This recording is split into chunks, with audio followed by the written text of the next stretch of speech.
Can you tilt your camera up a little bit? It's like just shaving the top of your hair off. I'm trying to make sure I could show that that's a, there we go.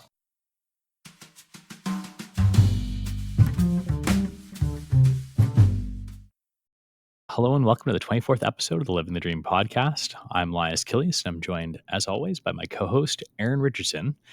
We're both brokers, managers, and partners with Century 21 Heritage Group, and we've got a special episode today coming up to Christmas. So we figured we'd do the 12 things that realtors should prepare for in 2025. And this is a lot of topics, Eryn. I'm a little bit worried the show's going to go over. I like it. We'll just do a speed round and get through it. Yeah. Sounds good.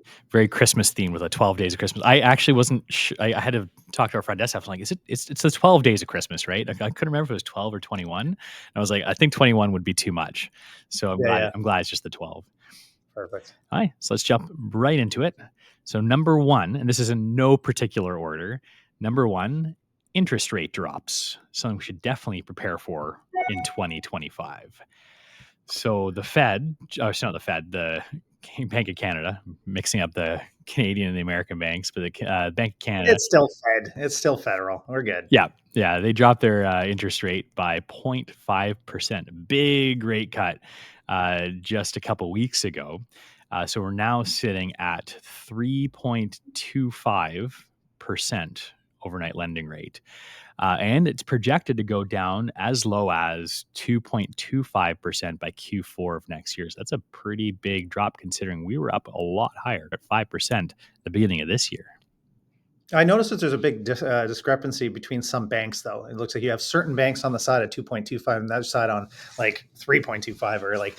So I do notice that not everyone is saying the same thing, but and of course, when you say the Feds, the Bank of Canada is saying that don't expect another half a point in January, sort of thing. Like, this is a big one, and over the next few months, we're going to just see some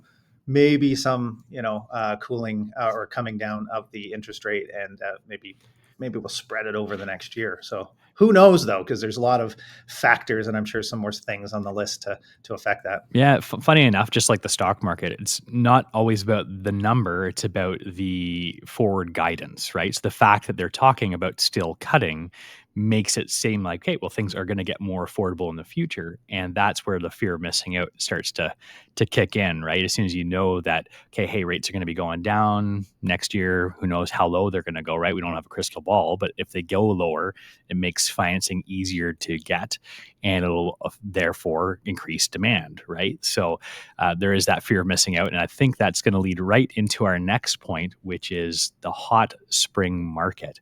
So now that we know that interest rates are coming down during a typically quiet time of year, right, around Christmas time, and we're potentially going to have another quarter point rate cut is what we're expecting in January too.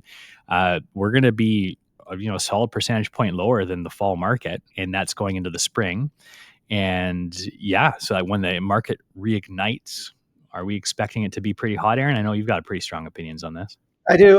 I mean, listen, all the indicators that we can talk about in this list is going to have an effect. But I think the interest rate is the big trampoline effect that you're going to see. It's the springboard. I'm glad you put it first, because we can always go back to it and talk about how that is I think, number one indicator of where we're heading in the marketplace. And when we saw interest rates drop so low, and we saw the market really take a downwards turn in terms of activity. So the fact that they're bringing the interest rate down now, you're going to see it go up just as fast as it came down, I believe, even though there's some people who are hesitant on that.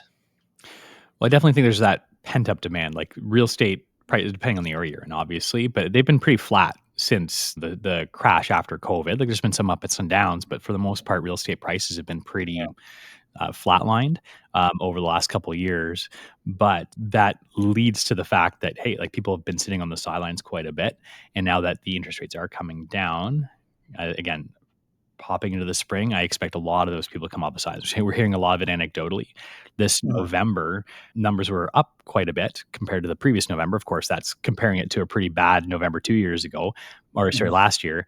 But that being said, things are definitely trending in a certain direction. And our realtors here are a lot busier than they were last year this time. And they're all saying the exact same thing. I've got a ton of people waiting for the spring. Well, and just one thing to end on the second point is just when is the spring? And we say spring market, right? So spring is not necessarily spring market. And every year we sort of predict whether or not it's going to be an early spring, a late spring, not just weather. We're talking the market. So Do you have a groundhog that you're like seeing if he well, sees this a is it. shadow? There should be a real estate groundhog that pops his head up because right now his head would be out of the ground saying early spring market. That's my prediction.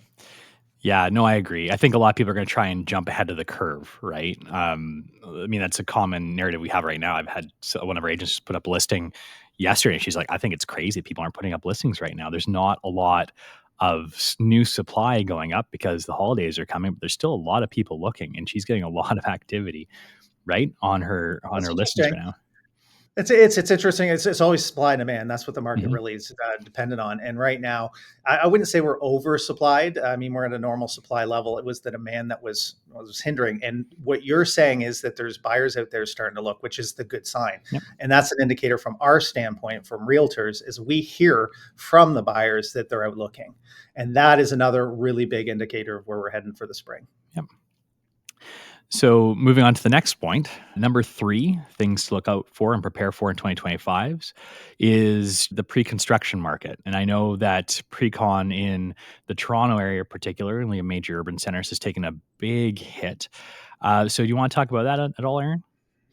Yeah, it has. It's taken a big hit. Everybody knows it. And people don't tend to like to go into buying, purchasing anything in a market that's tanked.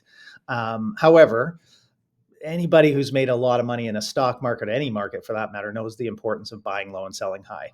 So it's low, guys. Like, get on there, start buying some of that stuff because you got to look at where the housing starts are and the condo starts. All these condos that are currently up for sale or have inventory currently to sell is because of things that were happening 5 years ago, right? So when the market was so hot, we were building houses and condos like it was going out of business, and we couldn't supply the market with as much inventory.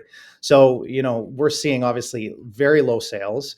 But the problem with that is the builders are stopping projects and they're not going to be building projects, which is going to be a lack of inventory in the future. So, future ball, not like crystal ball, there will be no inventory in the future to supply the demand that's going to be there. So, buy now, and then you'll reap the rewards in a few years. There's always an opportunity when the market quote unquote crashes or prices come down, and I think that's exactly what we're seeing now because it's not like we're going to stop growing, right? I know that we've slowed down on the immigration policy side of things, but Canada still is growing at a pretty rapid pace, and they're going to need places to live. And the fact that, again, as you said, housing starts are going to be pretty low on the condo space, especially over the next 5-10 years, however long it takes for things to turn around.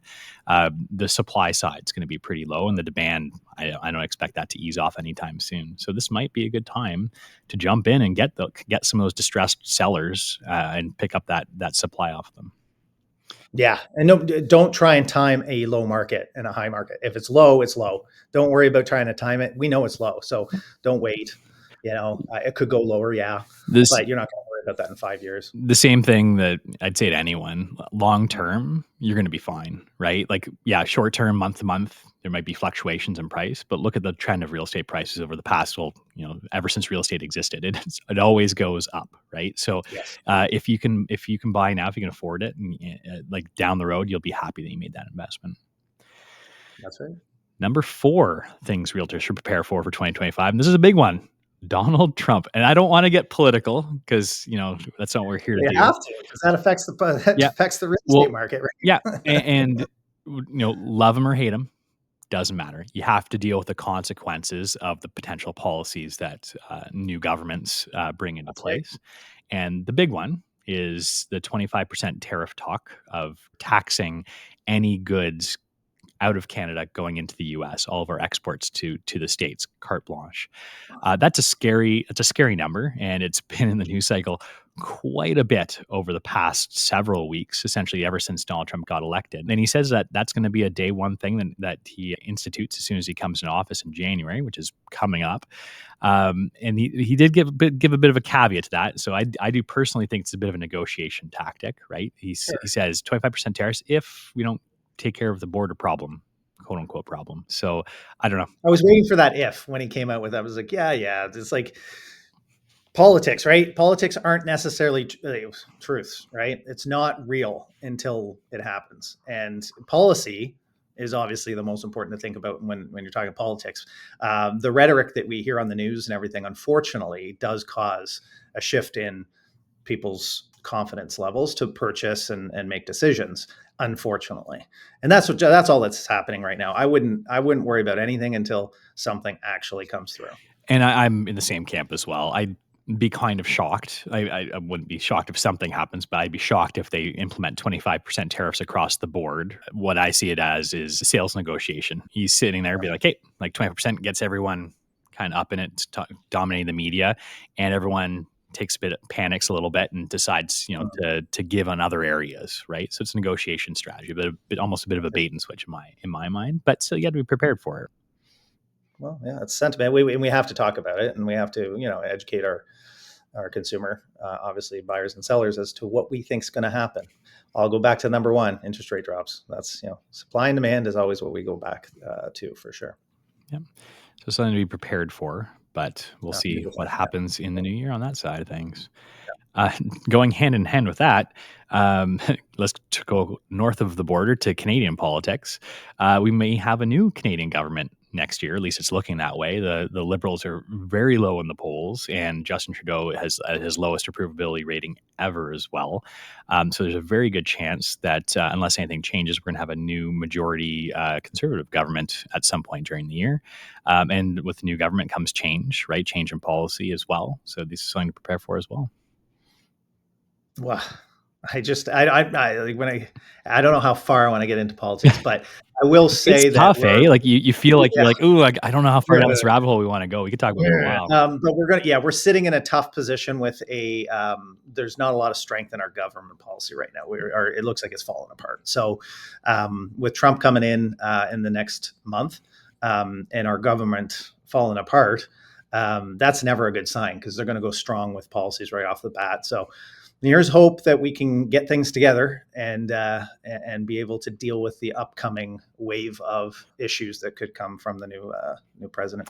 Yep. One thing I don't think anyone would argue is you want to have a strong government to negotiate against Trump. As soon as he comes in, we have to renegotiate NAFTA, because that's looking like it's going to be up for review, as well as these like tariff talks.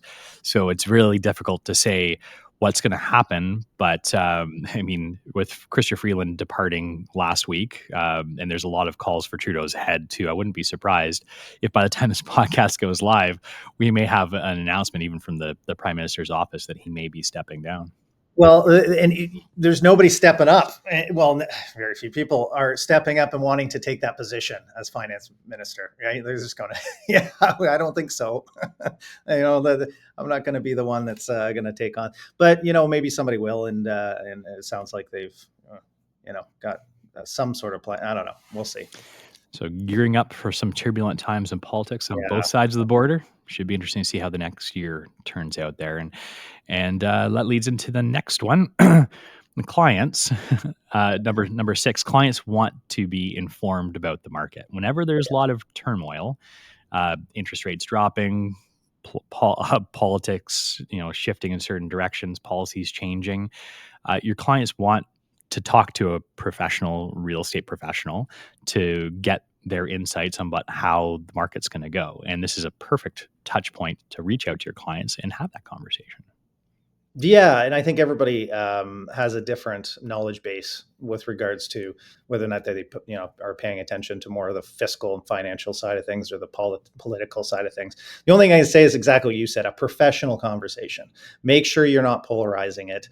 You are going to turn away one side or the other based on your opinions opposed to facts. So stick to the facts. Supply and demand. Interest rates are a big talking point. Inventory right now is going to go down in January, because that's typical of January, is that you're not getting a lot of listings, and the buyers will start picking apart some of that listing inventory and get it down to a point where the spring market hits. And of course, buyers are quicker than sellers in terms of the spring market. So buyers will tend to get out there and get some inventory while the sellers are a bit late on it. So that's where you're going to get the increase in value. So anyway, all those things wrapped up into one. Be a professional out there. Make sure that you don't get into too many of the unfortunate polarization that's happening down south, and possibly a lot more of it coming up this way as well with a political change. Yep. So, like you said, stick to the numbers. There's a lot of positivity, right, about where the real estate market's going to be going, especially after the last couple of years not having a lot of that positivity in the marketplace. So all the people who are out there wondering about what's going to happen in real estate, they're going to turn to real estate professionals. So it's a great time to talk to people. And I've even heard over the past, few weeks an uptick in people asking me about like what do you think is going to happen in 2025, right? And having that question, the answer to that question loaded in your back pocket is very important. And you have more of those conversations, you're very likely going to pick up clients for the new year. And the big thing is, we've talked a lot about, really the overall outlook rather than local markets. And local markets are more interesting, to be honest. And if you can talk about a neighborhood specific, even over a city specific, you're going to come across as a very knowledgeable realtor that people are going to want to use. So I think that's the biggest thing. Don't get bogged down about all these big ticket items. Look at your microclimates and your niches in that marketplace. Be an expert in those, because if you know a certain market better than anyone else, you're going to get that business. And moving on to the next point, some markets particularly have been dealing with suitable accommodation clauses and seller purchase of property clauses. So SPPs and suitable accommodation clauses are becoming a lot more commonplace. And they're things we haven't had to deal with over the past few years. I guess this year we've had quite a few of them. But one thing I've heard from realtors is that clients aren't prepared for these and what the ramifications are of having to deal with these kinds of clauses and offers. Yeah, so it's interesting you put suitable accommodation clauses, because in my 20 years of selling, I never really called it that, but I know others do. So thank you for putting that and maybe explaining a little bit about what that is. SPPs or SBPs, sale of purchaser's property or sale of the seller's property, is a common clause to put in when you have a little more leverage on one side or the other. So, for example, if a house isn't selling and you think the purchaser's property will sell before yours and they give you a reasonable price, you'll say, yeah, okay, we'll put your house up for 30 days and we'll see how it goes. And hopefully you sell it and I sell mine to yours and it all works, right? So that has not happened very often in the last 20 years. And just this last year and a half to 2 years, you see them, right? And you see them sometimes in areas where there's just lots of inventory or it's not moving as quickly. So I'm going to actually predict we won't be talking about that in the back end of 2025, hopefully, because the market will be so active. Nobody's going to be accepting them, therefore nobody's going to be offering them. But currently, for the first little bit in January, February, there's a possibility you're going to see some of these. Yeah, and you got to be careful because a lot of clients, they put in an offer or they start to look at houses without selling their house first, and you lose a lot of leverage if you do have to put in a sale purchase property clause in there. And a lot of people have to learn the hard way that, okay, you put in that offer, you get that house that you love, but it's conditional on the sale of your own property. You have a little bit harder time selling your house than you expected. You got to let that dream home slip through the cracks. And we saw a lot of that this year as well. So just preparing clients for that and making sure that they plan on at least getting their home ready to list before they start the purchasing side is definitely something that everyone's doing. Like I said, there's a small window of opportunity here, but there is an opportunity we can have your cake and eat it too. And we brought it up this year a little bit because we saw creative ways to finance properties so that you can purchase and then sell your property. You bridge that difference. And in the past, you'd only bridge with a full firm sale. Well, now there's creative ways that you can actually bridge for a longer period of time without a firm sale. It may cost you a little bit, but to be honest with you, you'll make that up in the increase in value of the house you're purchasing because we're expecting the prices to go up. So there could be a situation, if you talk to a really smart mortgage advisor, that you can be in that position. Or you can watch our last episode 23 on the podcast, because we had Jason Christie on where we talked about that in pretty long detail as well. Yeah. So one thing that I like to do this time of year is number 8 on the list, setting up business plans for the new year. during when it's a little bit slower around Christmas time. Like, I know a lot of agents are reaching out to clients doing pop-bys this time of year, but we are about to flip the calendar to 2025. It's a great time to sit down, do your business plan, your strategic plan, your action plan, whatever you want to call it, for 2025, to get organized and make sure that you have everything in place. You have an idea on what your budget is. You have your plan, so you're not running around like a chicken with your head cut off in the new year, and you're set up for success in 2025. Yeah, everybody's business plan is going to be a little different. Those experienced agents, I always, gear them towards filling out a bit of a survey. We even have it on our website that asks them a bunch of questions to rate their business in all the different areas that would be, for them to look at for 2025 and see where they're sitting. And then on the things that affect the business the most, and maybe you rate yourself the lowest, let's look at things to fix that, right? So if you don't have a good business plan from let's say, maybe you don't have a good buyer's presentation or a listing presentation, get those materials set up. But more importantly, where's your business coming from? What are you going to implement this year as actions in order to get the results you want for 2025? So we got a whole series of business planning coming up. I just put on the schedule. So I'll be out in every of one of our locations in January to do those alongside the realtors. And my calendar is extremely full for the next few weeks after Christmas, sitting down with realtors and working on their business plans too. One thing that I always say is, as soon as I sit down with someone to craft their business plan, is that, hey, listen, there's no cookbook or recipe for success that works for everybody. You have to customize it to yourself, your individual strengths, your individual needs, your individual goals. So it's definitely something that you need to think about. You can't just take someone else's business plan and put it into place yourself. You need to think a little outside the box, be creative, and also, again, play to your strengths. But that being said, like you said just a few moments ago, it's good to challenge yourself and try and move into areas that you haven't done before, right? And I'd challenge anybody to try and find like one new pipeline of business in 2025 that maybe they didn't have in 2024. Maybe they want to start farming, or maybe they want to start cold calling, door knocking, whatever it is, to try and drum up a little bit more business. Because again, 2025, we're expecting it to be a much better year than the past couple of years. If you have those plans in place before the year starts, you're setting yourself up for more success in that upcoming year. And this year's going to favor those agents who are prepared for it and have been setting themselves up for success prior to the year. Yeah, agents had a shock in the last 2 years. It wasn't as easy as it was in the previous years. So they got a little complacent. And what happened was, they're kind of going, oh, geez, I'm not as busy, and start kind of freaking out. Well, this was an organizational year. Let's be honest. Let's get our systems in place. Let's get all those things rolling, because when it turns around, you want to hit the ground running. So if you haven't done it yet, let's get going. December, January needs to be a planning month, an organizational month, and make sure you have all the tools in place, because as soon as February, March hits, you're not going to have the time. You're going to be busy with people. And hopefully, if you have a good plan. I mean, there's a lot of agents this year who had banner years, right? Like, this was their best year ever. And, a lot of agents would say, like, how'd you do that? It's like a pretty down market, and be like, well, you just work hard, right? And you rise to the top.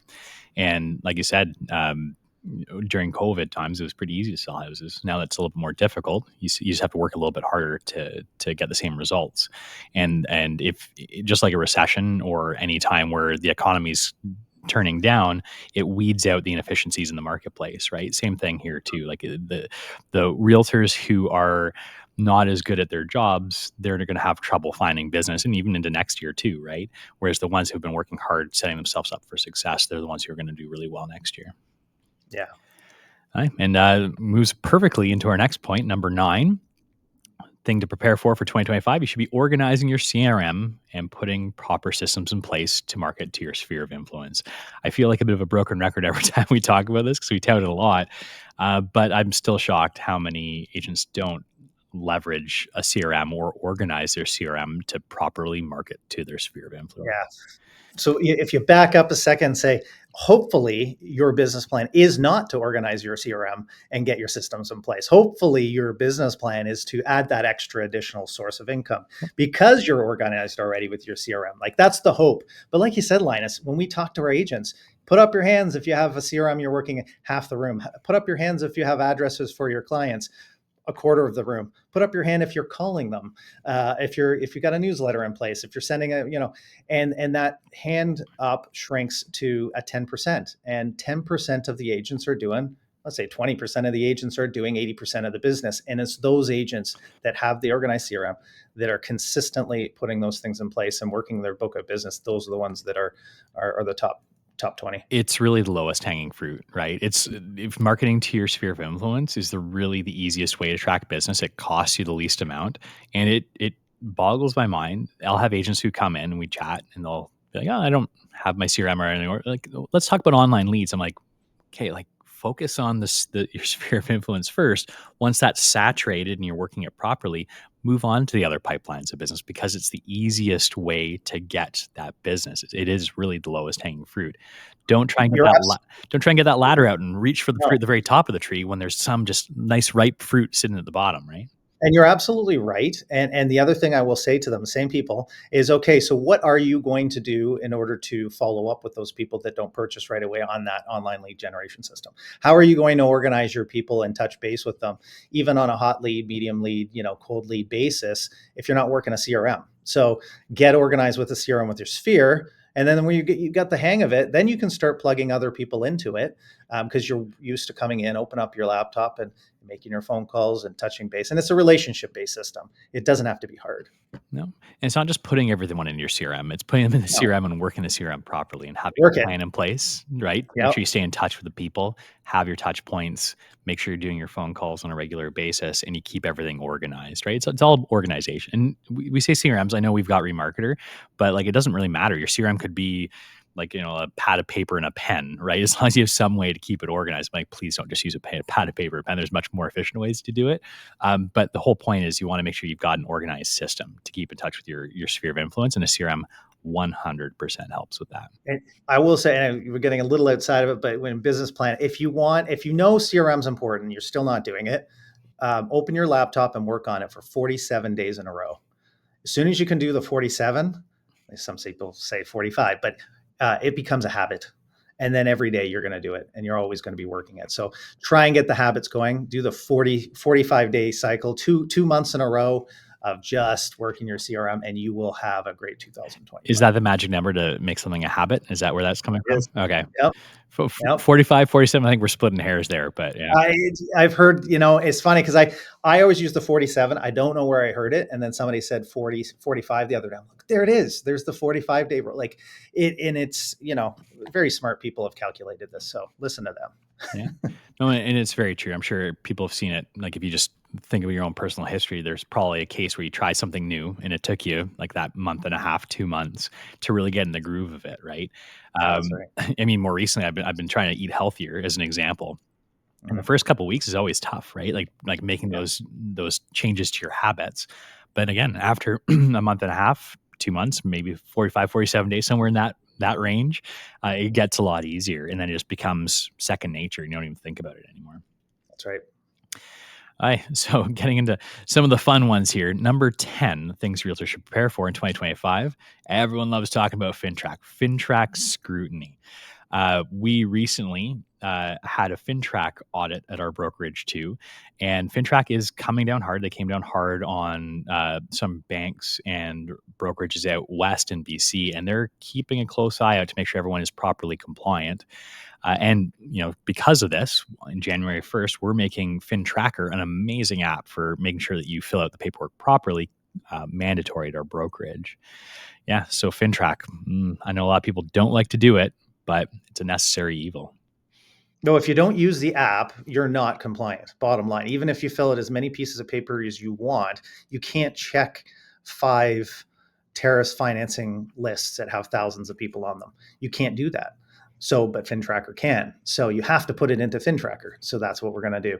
And yeah, there's been some big fines. I'm not sure how much FinTrack was involved down south with TD Bank, but it was $3 billion fine. I mean, they're not messing around for that end of things and the fraudulent side of things and what they were doing. But from the brokerage side of things and the agent side of things, like there's an agent out west that's $50,000 fine for not answering those questions properly and following up on things. And it's not about the answer to the question. If the answer to the question that they ask you on the FinTracker app is, does the person live within X amount of kilometers? I forget what it is now because I don't do it as much as, how much is it? 5 kilometers or of a border. 10. Somebody's going to correct me on Or an that, but international airport. Yeah, it's a yeah, 5 or yeah, 10 or an kilometer. international airport. I forget the kilometers. But if the answer is yes, then you put yes. It's not that you're telling on anybody. It's just if something was to ever happen and you did your due diligence, they said 20 of your questions and you got 10 of them wrong, then guess what? Yeah, you're in trouble, right? So just get the questions right. Yeah, just answer honestly, right? Like being in Kingston, we're pretty close to the American border. Mhm. Actually, Kingston proper isn't within the 5 or 10 kilometers, whatever the range is, but Gananoque, just to the east of us, is right. So you got to be Mhm. careful. You got the measuring tape. I know people who like live around the Toronto airport, right? Like if you live 5, 10 kilometers, whatever it is from the Toronto airport, you have to answer that question as yes as well. And that's Right. one of the easiest ones to get caught on as well because, hey, like it's a black and white answer. There's no gray there. But yeah, just answer it honestly. And that's the biggest thing. You use FinTracker, answer everything honestly. It's not going to stop the transaction from going through. You're not telling on anything like that, but you are protecting yourself if your file ever gets pulled in an audit to avoid potentially getting fined for it. And I will say, I guess kind of threw TD under the bus. To be honest, they did it themselves. But there is a good news story. TD. I was somebody at the bank yesterday, and they heard the person trying to get somebody approved, or moving some money around in order to put down as a down payment on a house. And TD was scrutinizing, and they were doing such like I heard some of the questions that they were asking, and then they actually told the client, unfortunately, transferring. It was a really weird scenario where somebody had the power of attorney over somebody else and they were transferring money into their account and out of their account. It was really bad. And they were like, listen, this is fraudulent and we're going to have to report you. And this happened, just over earshot at a TD bank. So I know TD has also cranked up their security levels, and we need to do the same. And it's the law, right? Like we have to do these things to stay compliant too. And I know it's never a comfortable conversation. Well, not always a comfortable conversation with people, but you just have to go through it and explain to them that it is mandatory, as prescribed by the act. Mhm. So the next thing that we want to talk about is number 11 on the list, boomers downsizing. And I feel like I've been talking about this forever, but it really Yeah. does feel like it is picking up steam over the past couple of years. And we're seeing that, at least here in Kingston, we do have a bit of an aging demographic. And there are a lot of people that are looking to get out of their 2-story homes into bungalows or retirement residences. And there's an opportunity there.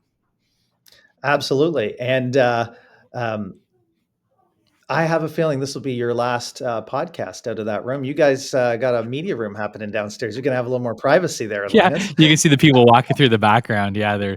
I had That's to wave amazing. her around, be like, "It's okay, you can go on here." Yeah, because I'm sitting in the front area, and it's pretty busy in this part of. I'm going to miss the wall behind you. That Well, C21 was a moss wall. That's pretty we got a nice logo in the basement too, but yeah, nice. we're getting the final electrical done on Monday, and yeah, Amazing. this was definitely gonna be the last one that I'm seeing in front of this nice moss wall logo. So enjoy it while you can. The boomers. It's been happening for a while, let's be honest. But where there's been a bit of a pause, and let's be honest, a pause in the marketplace in terms of transactions, is the fact that they want to sell at a high, and if they're thinking the price is going to go up in the next year, they're going to sort of, if they're kind of waiting for that last opportunity, not last. If they're waiting because they're at their opportunity in order to sell their largest, financial asset, which is their house, to downsize, they may be waiting for that spring market to sort of shoot upwards, and that's another reason next year is going to be a big year, is because you still have that inventory flux of people wanting to downsize. And I don't think it's just going to be boomers downsizing. I'll be honest. I think everybody had a bit of awakening when it came to their interest rate increases over the last few years if they had to refinance. So you may have people going, we don't need this big house anymore. Like, we can do this. And maybe, I don't want that 8,000 a month mortgage payment. Maybe we can downsize and Yeah. get that into something. This all Still, comes back to a previous point we were talking about, is keeping your clients informed and having those conversations. Everyone's got yeah. such a unique financial situation, right? Or life situation, and just speaking to it knowledgeably is really important. But yeah, I'm 100% on board with you. Like, I guess, again, we were talking about it earlier, real estate prices go up long term over time. So when's the best time to sell to maximize your asset? Well, that you may never see that perfect time, because 50 years from now, the prices are going to be significantly higher than they are now, right? But if we're talking about on a micro scale, yeah, the spring seems to be almost that perfect time, because there are a lot of people that are looking towards getting into the market. maybe put a pin on this for the future. We'll see, maybe a year from now, even. There's an indicator that will tell you, is it the high end homes that are selling? Is it low end homes that are selling? My guess is that you're going to have a lot of high end homes selling because of the fact that let's be honest, life has become expensive, and it's not just house price, it's everything. So I think people are starting to make that, do we move a little bit further north and get something less expensive and bring down that mortgage payment, and maybe live at the same level in terms of house even, but maybe just buy something a little less expensive. So these are things and discussions that are going to be, but the difference between average price and benchmark price, that difference is going to tell you whether or not the high end or the low end is selling, and we can keep an eye on that. Yeah, and that just goes to your previous point about just knowing your local marketplace. Like even just here in Kingston, anything under 600,000 sells fairly quickly. Anything above that sits, right? So we still see tons of multiple offers on houses under 500,000 here. I know that's probably like boggles your mind. I was just going to say, all the GTA realtors are going, I know, what, I what know. year is this? I know. It feels like Kingston. We're about a decade behind. I apologize, but yeah, that's the way that it is here. So Oh, hey, apologies. I think everybody's everybody, going, what? send your clients I got to to move to Kingston. I got Kingston. lots of realtors here that would love There you to get go. your business. But yeah, like for us, there's this threshold price, right? I'm sure it's the same in a lot of different markets where the more affordable stock tends to move faster, and if we've got a lot of people downsizing for whatever reason, like that disparity may even grow, right? So keeping an eye on like the different segments of the market and how those are performing is an important thing. And we always fall into the trap, right? And we do office meetings, things all the time, talking too much about the macro. You got to think about the micro. It's a very important distinction to be that neighborhood expert. And I saved the best for last, 12 things realtors should prepare for in 2025, because both myself and Eryn, we love tech, and I know it's been a hot topic for the past couple of years, but it's going to get even hotter, we both believe, and that's artificial intelligence and how to leverage that to the best way that you can to help improve your business in 2025. I was having a conversation with somebody who's a psychologist, and they said, "Aren't you scared of an AI?" Because I was saying, "Oh, you could get them chat GPT now." Someone's been watching too many Terminator movies. And aren't you scared? I'm like, scared of what? She goes, you understand what artificial intelligence is. I know. And they're going to start thinking, and they're going to start getting, thinking for us, and they're going to come up with things. And then and I'm just like, it's happening. I mean, I'm not going to be scared of it. I'll leverage it. I'll see how we can better do our jobs. I don't know how many times I got to probably look in the app and tell it how many times I use Perplexity every day. It's my new Alexa. Like Alexa and Siri. Hopefully my phone doesn't go off. Our Siri are not smart anymore. They're like, fourth graders compared to what Perplexity does to answer my questions. I can get a question answered, like how far do I need to live within the around an airport or a border in order to be considered high risk for Fintrac. And it'll tell me right like that. If you want an answer, the answer is no longer Siri or Alexa. It's AI There and it it's chat. is. And so we need to leverage that, because don't you want the right answer? Don't we want to have access to these tools in our tool belt? Why not? I've 100% stopped Googling things. Like Google I it. Yeah. use, well, the one that I tend to use is Gemini, because we have we get the paid upgrade for it with Century 21. So I've been leveraging that quite a bit, and Yeah. its answers are phenomenal. Even if you do Google something now, you probably notice that one of the first things it does now, it shows you the AI answer. And there's a big shift towards the way that we find information. That's one side of it, but there's so many other aspects to AI that's going to really revolutionize how we do things. And I think one of the biggest things we're going to see more of, and we're already seeing this, is that it's going to help make your job more efficient from an administrative side of things, right? Like you can pipe in data, get it to type a newsletter for you. You can get it to organize your calendar, do administrative tasks. I know AI agents is a big thing now, not real estate agents, but more like assistants, right? That will help you organize and do a lot of those day-to-day tasks that were a bit more menial and hard, just time sinks. So I think that a really smart realtor will be able to leverage some of the AI tools to offload some tasks that you typically would offload to an administrator and make their workday a little bit more efficient. Yeah, I mean, it's definitely going to be tools, and we got to stay ahead of it, and we got to leverage what we can, and we also have to be careful, right? We have to be careful of the things that we want to start leveraging or spending too much time and going down a rabbit hole, kind of like social media with agents. Like, there's ways to use it, and there's ways to spend a lot of time wasting time doing it as well. So, it is going to be a shift and a change in most fields. All I got to say though is sometimes I laugh because everything says it's AI. Like literally anything that to do with a computer nowadays, it's like we're going to leverage AI. It's like somebody comes up with a calculator, 10 times 10. Look what AI said the answer is. Yeah, a calculator is pretty smart too, but it's not AI, right? So people are using it so broad range of what artificial intelligence is. So there's some misconceptions out there, but the big thing too, like you said, it's a tool in the tool belt, and you should be able to leverage it to make your job easier. But don't waste your time. Yeah. And one thing I think everyone needs to be careful of, and I've heard AI's current state being considered to be a bubble, the AI bubble, very similar to when the internet first became like mass adopted, late 90s, early 2000s. There's all of these new companies, startup companies trying out AI, trying this, trying that, throwing all the mud up against the wall. Not all of it's going to stick, right? Yeah. And so there's going to be a lot of companies who are emerging into the AI marketplace that are going to go under. Like their ideas, which may have seemed great, aren't going to turn out to be as great as I thought. And then those that maybe people didn't really expect to do well are going to maybe be the next Google, right? So there's going to be a lot of opportunity in this space, but again, you have to be, like Eryn said, very careful. And one of the biggest things you need to be careful of is trusting its answers, because I know Ron O'Neill says it the best. He's like, sometimes it hallucinates, right?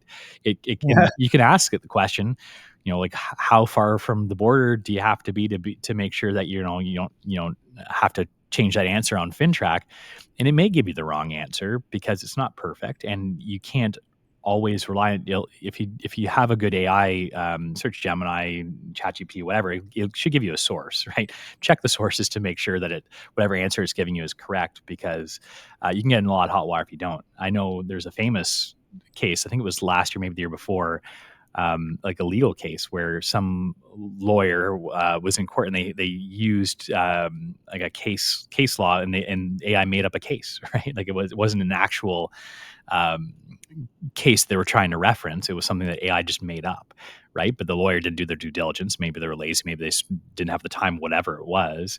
And they got their wrist slapped hard for that one. Oh, I bet. I'm surprised the judge didn't get tricked by it too, because you hear a lot of, you cite the case law and the judge just goes, "Oh, okay, well, they must be right." So, you're checking up on people too, right? It's like a fact check. Yeah. There's going to be a lot of fact check is going to be, and it already is right now, one of the biggest things, especially when it comes to, news and politics. The lawyer on the other side must have had a field day with that one. Be like, I can't seem to find this one. Oh, like it turns out it doesn't exist. So, yeah. Anyways, that became a big media story because of it. All right. Well, there's our 12 things realtors should prepare for in 2025. I think we got through it a little bit faster than we thought we would, because I was worried this show was going to be 2 hours long. Yeah. No, it was good. We didn't go down too many rabbit holes this time. I know. I had to fight the urge too. There's a few of them I'm like, I kind of want to bring up another point, but we need to make sure we rapid fire them as much as possible. So that being said, if you like the show, you can definitely hit that like, subscribe button, leave a comment down below wherever you're watching, listening to this. I know we seem to be over all sorts of places. You can listen to the show on Spotify, Google Podcasts, Apple Podcasts, pretty much everywhere. But if you want to check out us out online, livingthedream.show is the best place to find all of the resources for it. Or if you want to see us on YouTube, youtube.livingthedream.show, that will show you all of our podcasts as well as our previous podcasts, and you can watch them on demand as well. Eryn, thanks so much. Have a very Merry Christmas. Happy holidays to everyone watching, to you too. And have a great week. Merry Christmas.